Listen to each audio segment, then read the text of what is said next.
The story of the transatlantic slave trade is a harrowing chapter in human history, one that we must never forget. It's a story of immense suffering, but also of incredible resilience. Today, we'll journey back in time to understand the profound human cost of this brutal system. Our story begins in West and Central Africa, in vibrant communities with rich cultures, traditions, and complex societies. These were kingdoms, villages, and families, each with their own history. But the growing demand for labor on plantations in the Americas would shatter this world. European traders arrived on the coasts, and through complex and often coercive partnerships with certain African leaders, a devastating trade in human beings began. Millions were captured, torn from their homes and families. The journey from the interior to the coast was the first ordeal. Marched for hundreds of miles in chains, under the scorching sun.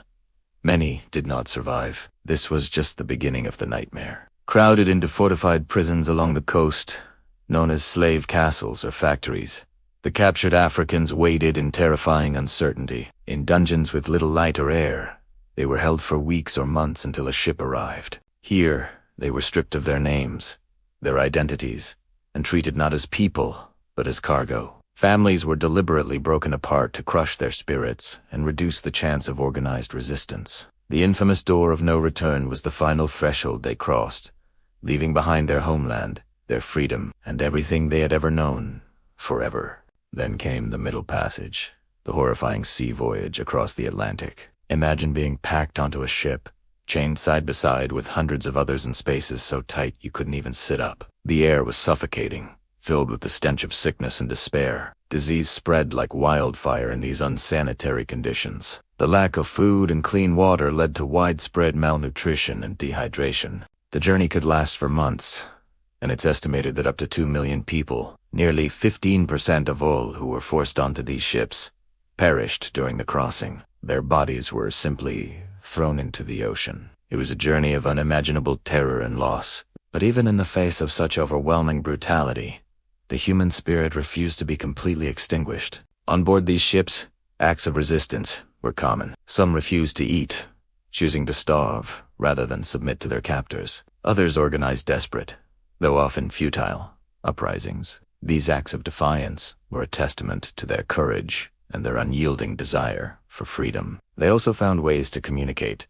sometimes through shared languages or by creating new ones, forging bonds of kinship in the darkest of circumstances. These small acts of humanity were a lifeline, a way to hold on to who they were. For those who survived the Middle Passage, a new life of forced labor awaited them in the Americas. Arriving weak and traumatized, they were sold at auctions like livestock. They were branded with hot irons to mark them as property. Once on the plantations, their lives were defined by grueling, backbreaking work from sunrise to sunset, cultivating sugar, cotton, tobacco, and other cash crops that fueled the economies of Europe and the Americas. The work was relentless, and the punishments for slowing down or resisting were severe. Life on the plantation was a constant struggle for survival. Housing was basic, food was rationed and often insufficient, and medical care was virtually non-existent. The family structures that had been so important in Africa were constantly under threat. Slave owners could, and often did, sell family members away from each other at any moment, separating husbands from wives and parents from their children. This was one of the cruelest aspects of the system, a tool used to maintain control and inflict psychological pain. Yet, enslaved people continuously fought to create and maintain family and community ties, forming new kinship networks to support one another. Despite the systematic efforts to strip them of their culture, enslaved Africans found ways to preserve and adapt their traditions. They blended their music, dance, and spiritual beliefs with elements of their new environment, creating new, vibrant, cultural forms that would have a lasting impact on the Americas. Stories and songs passed down through generations kept their history alive. Religion and spirituality became a source of immense comfort and a foundation for resistance, offering hope in a seemingly hopeless world. These cultural expressions were not just a form of entertainment. They were acts of spiritual survival and defiance.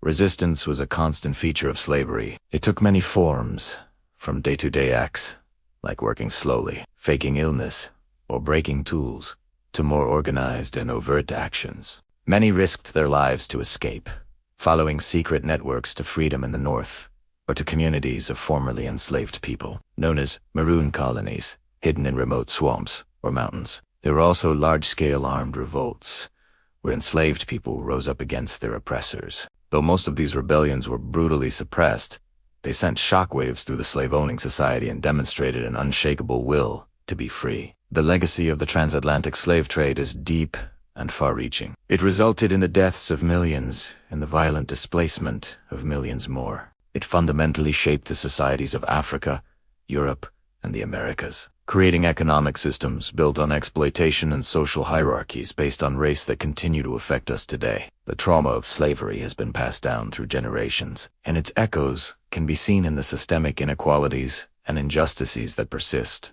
But the story doesn't end with suffering. It is also a story of the extraordinary strength and resilience of the human spirit. The descendants of those who survived this atrocity have gone on to build communities, create profound art and culture, and lead movements for civil rights and justice around the world.